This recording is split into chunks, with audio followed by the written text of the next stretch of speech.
led by journalist and TV host Errol Lewis, as well as the Vice President of Colombia, Francia Elena Marquez Mina. Please give it up for your next panelist.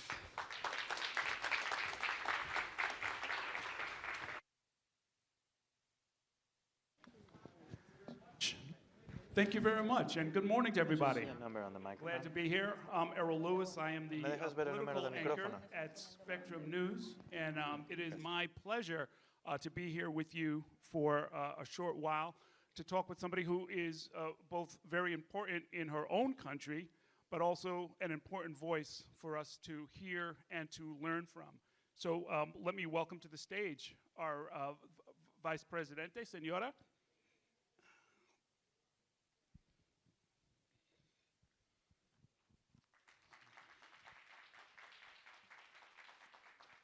Thank you. Señora Vicepresidente, estoy encantado y honrado de hablar contigo. Madam Vice President, let the interpreter get here. Madam Vice President, it is my pleasure to be here with you. Okay, protocol. I believe this is your first visit to the Global Black Economic Forum and your first visit to Essence Fest. Can you tell this audience and those who are watching on the live stream why you decided to come?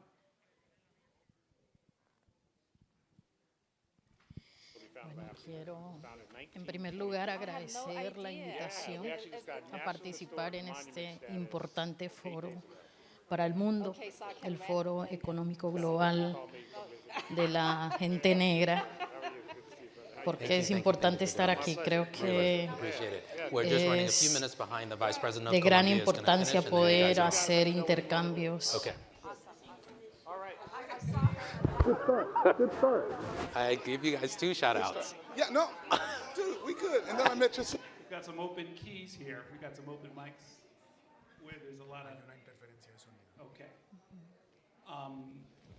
Let's begin. You are the first Afro-Latina vice president of Colombia, which made history. Tell us about your journey to becoming vice president. You began as an activist in a very troubled part of the country and dealt with a lot of environmental issues. What was the journey like from there to power? Bueno, gracias. No quiero dejar de lado la pregunta de por qué es importante estar aquí. Creo que el poder estar aquí es una inspiración para mi país, para mí como vicepresidenta, que estamos buscando políticas, implementando acciones de justicia económica, de autonomía económica para las mujeres, de intercambios económicos entre Colombia, Estados Unidos, Colombia, continente africano.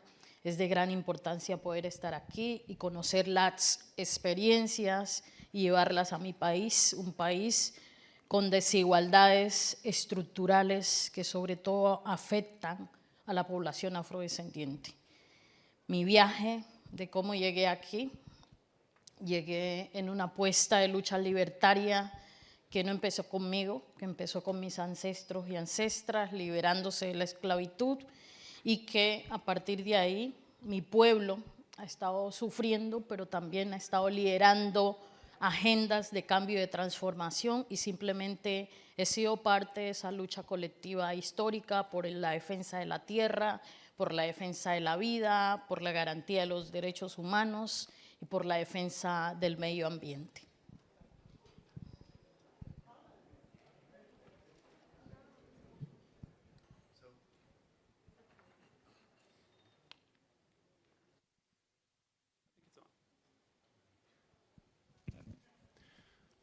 So thank you very much, Errol. Just to answer your first question, if you allow me, I would first like to thank you very much for the invitation. I'm extremely honored to be part of such an important forum, a place where the Black economic community comes together, and I'm really looking forward to the very important exchanges that will be taking place here. I believe I come here in search for inspiration for my own country, for Colombia, but also for myself as Vice President, as our government is seeking to implement more policies in favor of economic justice, economic empowerment, by building and strengthening ties between the United States and Colombia, between Africa and Colombia, which is why I believe it's so important to be here. I'm really interested in finding out more about the experiences that have been implemented here in the United States to fight against structural inequality which affect our population of African descent. Now, about your second question, how I got to where I am at the moment. Well, I've always been a freedom fighter, but I wasn't the one who started it. Of course, my ancestors, since times of slavery in Colombia back in the day, started that struggle, and I'm just the tip of the sword today, really. And I'm here because I have always fought as part of my community and my collective for a greater freedom, and my struggle is really around the defense of land, of life, of human rights, and of the environment. And this is quite simply the struggle that has taken me all the way to the vice presidency today. For the viewers or our listeners or those in our audience who are not familiar with Colombia, it is estimated that the official estimate, I believe, is 10% of the population is of African descent. I know that you challenge that number. Describe a little bit of the Pacific coast where this community is centered and the environmental challenges they face. Bueno, después de Brasil y los Estados Unidos, Colombia es el tercer país con el mayor número de población afrodescendiente en la región. Y aunque las cifras oficiales, sí, porque hay una negación estadística de la población afrodescendiente, dicen que somos casi el 10%, nosotros decimos que somos el 30% de la población del país. Esto sin dudas pone retos y desafíos muy importantes para un gobierno como este, el gobierno del cambio, y es el desafío de transformar las realidades en las que vive la población afrodescendiente, que sin dudas es la más excluida y marginada de todo el país.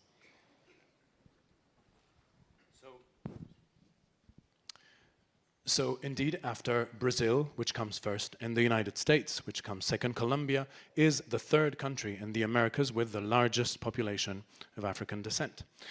Indeed, most official statistics actually don't show that, and in Colombia, official statistics keep saying that we're only about 10% of the population, but actually we know that this is more like 30%, and this represents a series of challenges in terms of our recognition in official state policies, which have, of course, represented a series of hurdles so that the population of African descent in Colombia can have access to different kinds of services and policies. One of the areas you are focusing on is bilateral business investments between Colombia and the United States. What is the plan, and how do you propose to foster stronger economic ties? Estados Unidos siempre ha sido un socio muy importante para Colombia y siempre ha tenido relaciones comerciales. Sin embargo, esas relaciones comerciales no han estado entre los afroamericanos y los afrocolombianos. Estar aquí precisamente es parte de la estrategia y es poder, a partir de este foro económico global, pensar y trabajar juntos en una agenda que nos permita intercambiar entre pueblos. Creo que hay un potencial enorme, ¿sí? La población afrodescendiente no solamente tiene su riqueza cultural, que es un potencial de desarrollo económico, sino que en Colombia la gente lucha por la tierra, tenemos 6 millones de hectáreas de tierras tituladas a población afrodescendiente. Tierras de las más biodiversas del planeta, tierra con un potencial de desarrollo productivo en términos de alimentos, pero tierras también con una diversidad biológica para el desarrollo del turismo enorme, así que lo que hacemos es invitar a todos estos empresarios y empresarias a conocer a Colombia, a visitar a Colombia y a invertir en nuestro país y sobre todo lo importante que decían en el foro anterior, a invertir en la población afrodescendiente. Sí podemos y por eso estamos aquí. The United States has been a long-standing partner of Colombia. We've had trade relations for a long time now. However, those trade relations never really took place between African Americans in the United States and people of African descent in Colombia directly.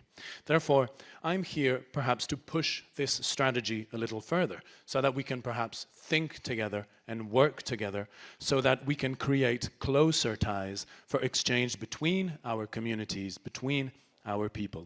The opportunities are huge. The opportunities in the United States need no description, and those in Colombia are considerable as well. There are 6 million hectares of land that are currently held by collective land titles by communities of African descent in Colombia. Those lands are among the most biodiverse lands on the planet, which represents a huge potential for food production, the use of biodiversity for the creation of natural products, for tourism. So what I am here for is also to invite business leaders from the United States, from the Black community in the United States to come and discover Colombia, but also to invest in the companies that are led by people of African descent in Colombia so that those economic ties can be built directly between both our people. There's a certain urgency to this because without going deeply into the history, your government is one of the first progressive governments in many years, and there is a background of, a recent background of violence. And your president, Gustavo Petro, had been a victim of torture. There had been back and forth between the government and the military and so forth. So what's the timeline like as you try to both foster development? You are also the Minister of Equality. You are trying to advance the country in a lot of different directions at once. What is that like?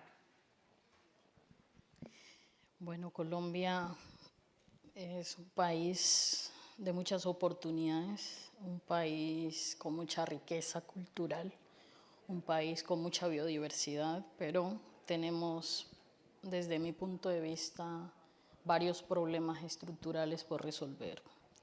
Uno es el conflicto armado, que paradójicamente se expresa mayoritariamente en los territorios habitados por población indígena y afrodescendiente, es decir, sobre los hombros de la población afrodescendiente e indígena está el peso de la violencia armada, de la violencia estructural.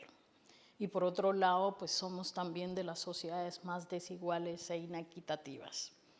Este gobierno, como usted lo dice, es el primer gobierno progresista, ¿sí? Y que acaba de elegir a un líder progresista como es nuestro presidente Gustavo Petro, pero pues también eligió a la primera mujer afrodescendiente en la historia de nuestro país. Y esto entonces nos pone a asumir una agenda de cambio y de transformación que transforme esas realidades de violencia. Entonces le apostamos a seguir construyendo la paz. Ya se han hecho esfuerzos importantes en ese camino de construcción de paz. Sin embargo, en muchos lugares y en el departamento donde yo crecí, donde me crié, pues la violencia se sigue expresando y seguimos trabajando por transformar la paz. Esto, por supuesto, compromete a los Estados Unidos, porque gran parte de la violencia en nuestro país tiene que ver con el tráfico de la droga. Y entonces nosotros asumimos el peso allá de la política y lucha y combate contra la droga, pero acá también hay que asumir el mismo desafío, porque es acá donde, en Estados Unidos, Europa, donde se consume, digamos, la cocaína que se exporta de nuestro país.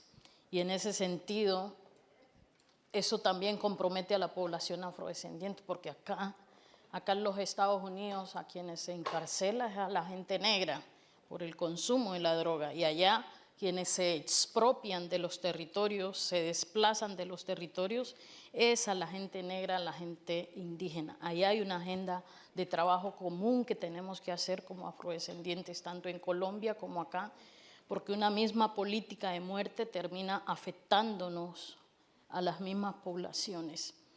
Pero este gobierno también está haciendo esfuerzos de transformación de la inequidad y la desigualdad. Y hemos priorizado la inversión social en esos territorios, donde todavía no hay agua potable, donde todavía los jóvenes no tienen acceso a educación, donde todavía la salud para la población más vulnerable no está.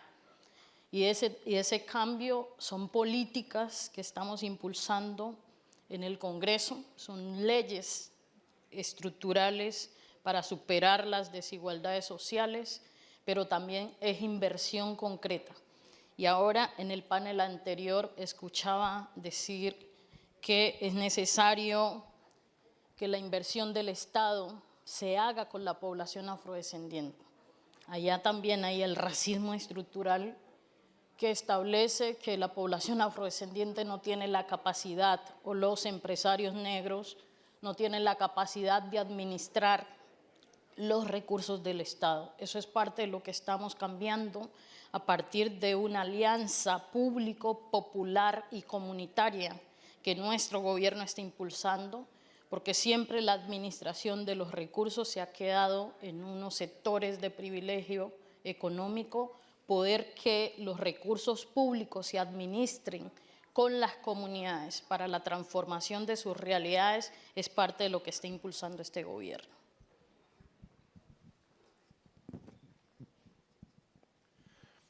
So, as I said, Colombia is a country of many opportunities, of considerable cultural wealth, of huge biodiversity, but however, we do face very, very important structural problems. The first one is the armed conflict. Most territories affected by the armed conflict in Colombia are populated by either indigenous populations or people of African descent. They are the ones carrying the weight of structural violence in Colombia. Secondly, perhaps, what I could say is that Colombia is one of the most unequal countries in the region in terms of wealth distribution. So Colombia recently elected its first progressive leader, progressive president, President Gustavo Petro, the first left-wing president of our country, and elected me alongside him to be the first vice president, women vice president of African descent in the history of Colombia. So we are pushing for a considerable transformation agenda, which of course seeks peace, first of all, which is our main goal. Peace must be achieved. In my home region, peace is currently not a reality. Violence is on the rise. But the same thing applies in other regions of Colombia, and this needs to end. A lot of this violence is directly connected to drug trafficking, as you know. Fighting drug trafficking, therefore, is one of our priorities, but this cannot only be done in Colombia. We must also work on the demand side, along with consumers. And I think it's interesting to note that it's mostly black people in the United States who end up in jail for consuming and using drugs, while in Colombia, the people who are mostly affected by the displacement caused by armed groups that are involved in drug trafficking are people of African descent. So we seem to be the main victims on both sides of the spectrum.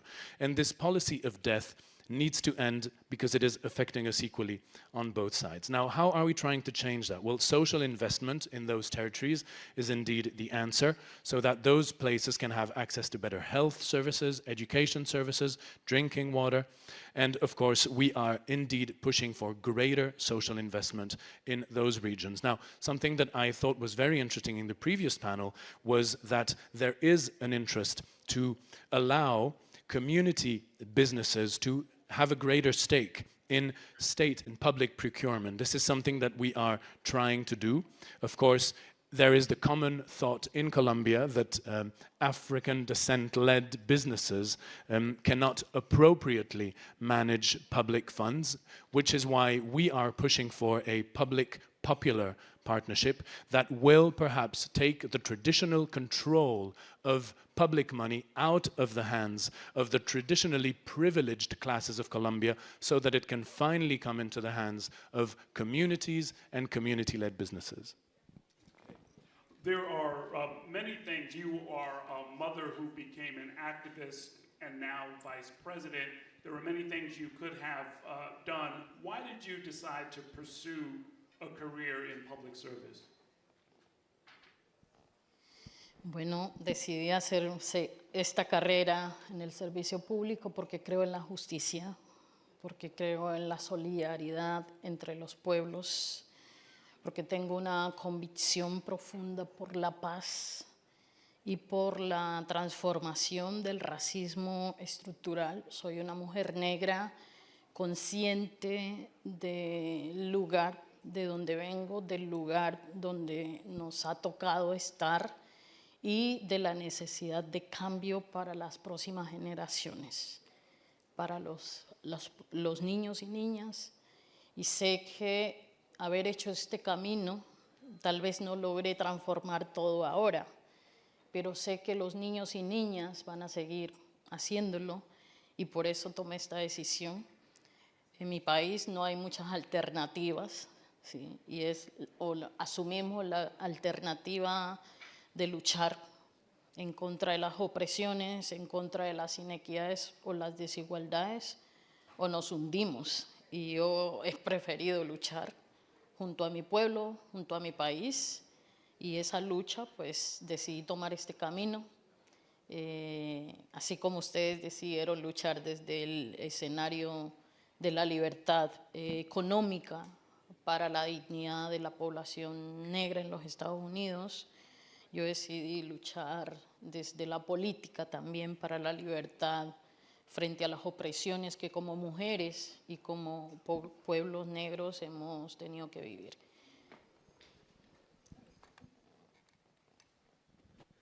Well, I chose to run for office because I simply believe in justice, in solidarity between people. I'm a strong defender of peace, and I also wish to dismantle structural racism. I have a very strong awareness of my own origins and also what needs to change so that the next generation can actually live a different life to the one I was exposed to. Now, I may not be able to transform everything myself right now during this 4-year mandate, but I hope that I may become an inspiration for our children to perhaps do the same. I chose to fight against inequality, against injustice, and actually this is really the only alternative that I saw as the one that was possible, because there is no other alternative. Either we do that or we will just sink and die. So in the face of that, I believe that just like many people like you here in this room chose the path of economic empowerment in the United States, well, I chose the path of politics. But after all, our struggles are really similar. Okay. And in our final minute, where do you see Colombia in the next 10 years? And what can this audience do to help you in that direction? Creo que mucho. Conocer Colombia, conocer a los afrocolombianos, yo creo que es el primer paso, ya lo he dicho, tenemos un país maravilloso, un país de gente berraca, decimos, de gente luchadora, de gente que quiere salir adelante. Creo que podemos trabajar juntos en una agenda de desarrollo económico y social, pero es necesario que trabajemos también en una agenda para el avance y la participación política de la población negra en las Américas y en el mundo. Creo que es una gran oportunidad saber que en esta región de las Américas somos más de 200 millones de seres humanos afrodescendientes, que si trabajáramos juntos por una agenda económica y política, podríamos hacer cosas maravillosas. Esa es mi invitación en este espacio. Veo una gran oportunidad de cambio y estamos impulsando para que así sea, porque silenciar los fusiles en mi país es abrir las puertas de la transformación hacia un camino de dignidad y de justicia y de desarrollo económico. Siempre digo, cuando estoy en el Pacífico, que es la región donde vivo, si aquí no hubiera violencia, creo que los estadounidenses, los europeos, todo el mundo quisiera estar ahí, porque es un paisaje maravilloso, la cultura. A propósito, les invito a visitar el Festival de Música Negra Petronio Álvarez, que se realiza en agosto, y es un festival que muestra la identidad, muestra la esencia, muestra la cultura, muestra lo que somos como afrodescendientes y lo que somos como colombianos, así que están muy invitados. 10 años son pocos para una transformación estructural de un sistema de 500 años de opresión. 4 años es mínimo, pero estamos asegurándonos de sembrar las semillas de cambio y de transformación. Y en esas semillas que estamos sembrando estamos distribuyendo la tierra para los campesinos, para los afrodescendientes, para los indígenas. En esa semilla que estamos sembrando estamos haciendo alianzas de programas estratégicos como Ella Exporta a África, porque estamos tejiendo una agenda de reconexión con la tierra madre, con África, con el continente africano, donde las mujeres negras, las mujeres colombianas son protagonistas del cambio de transformación. Llegar al comercio internacional implica trabajar en políticas que flexibilicen, políticas equitativas que permitan comerciar, intercambiar bienes y servicios. Y eso es parte de los obstáculos que hemos encontrado cuando pensamos en cómo poner los productos de las mujeres negras en los Estados Unidos. Ahí hay un trabajo que estamos haciendo como gobierno nacional, pero sembramos semillas también en términos de la reconexión cultural. Y quiero aprovechar este espacio para decirle que el gobierno de Colombia está listo para empezar intercambios culturales entre los afroamericanos y los afrocolombianos. Ahí hay un potencial enorme de desarrollo económico. Nosotros queremos crear un fondo nacional para el impulso de la industria cultural de la gente negra en Colombia, de la gente indígena, y entonces los invitamos a que contribuyan a que ese fondo sea una realidad, porque desde ahí vamos a seguir empoderando económicamente a nuestra gente y vamos a seguir generando condiciones de vida digna para los colombianos y colombianas y por supuesto para los más excluidos. Por último, quiero decir algo. En mi país, pues soy la vicepresidenta y tengo que gobernar para todos los colombianos. Pero siempre me dicen, ¿por qué usted se la pasa hablando tanto de los derechos de la gente negra? Y tengo que responder, me paso hablando tanto de la gente negra porque es la población más excluida de nuestro país y si no lo hago yo como vicepresidenta, nadie lo va a hacer. Así que tenemos una firme convicción en esa agenda de cambio, de transformación, que la hacemos juntos y Si tejemos Colombia, Estados Unidos, los afroamericanos y los colombianos, latinoamericanos, caribeños y África, podemos transformar el mundo. Muchas gracias.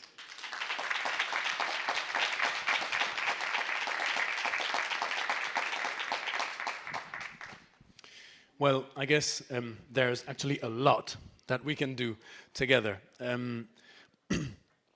Of course, I've told you that Colombia is a beautiful country, and Colombia's Afro-descendant community is also a very vibrant one. Our country is a stunningly beautiful place. We are a land of fighters, gente berraca, and we are ready to create partnerships for economic development.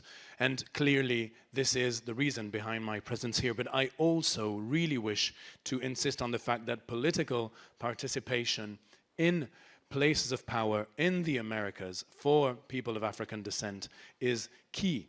There are over 200 million people of African descent on the American continent. If we work together, we can do great things. Now, of course, I see that this very large community on the continent is a great opportunity for change. There are things that we are trying to do to achieve that, and silencing guns in Colombia is the first one, and this will pave the way for peace, justice, and economic development. And then, as I always say, my region in Colombia, the Pacific Coast, if it were free from violence, I can assure you that all Europeans, all Americans, and people from all over the world would be there already, because it truly is a fantastic region which I invite you to visit, and especially during the month of August, on the occasion of the Petronio Alvarez Music Festival, which is Colombia's Pacific Music Festival. It really is a wonderful showcase of our identity, our soul, our culture. It is an unprecedented opportunity to know more about Afro-Colombian culture. Now, 4 years of my mandate is very short, of course, to transform and to turn around 400 years of colonial oppression. But I believe that we're sowing the seeds, especially by redistributing land to indigenous communities and communities of African descent in Colombia. And I think this must be done not only inside Colombia, but also by building ties with the rest of the world, which is why we created a program which is part of our Africa strategy, which is called She Exports to Africa, which seeks to support women-led businesses, especially Afro-descendant women-led businesses in Colombia, to export their goods and services to Africa. And in this program, women of African descent are center stage, and we know that building stronger trade relations in order to further exchange goods and services with the rest of the world will be a fundamental way to push this community forward. And of course, this should be done with the United States as well. So here's the word out for you all. Now, cultural reconnection is also something I would like to mention briefly. Of course, Colombia stands fully ready to reconnect culturally with people of African descent on the continent. And we believe that there should be much more cultural exchange, especially between Colombia and the United States on along those lines, which is why we are currently creating a national fund for culture and the arts, which specifically seeks to support the development of the cultural industries among indigenous populations and people of African descent in Colombia. So I invite you, of course, to join us to support this fund. I invite you to Colombia, where we can jointly not only promote economic empowerment, but just quite simply build dignified living conditions for our population. Now, last, perhaps, I, as the Vice President of Colombia, must of course govern for all Colombians, and people keep asking me, why do you just keep talking about blacks and people of African descent all the time? And I just answer, well, they're the most excluded and underserved community in our country, and if I don't do that, no one ever will. Which is why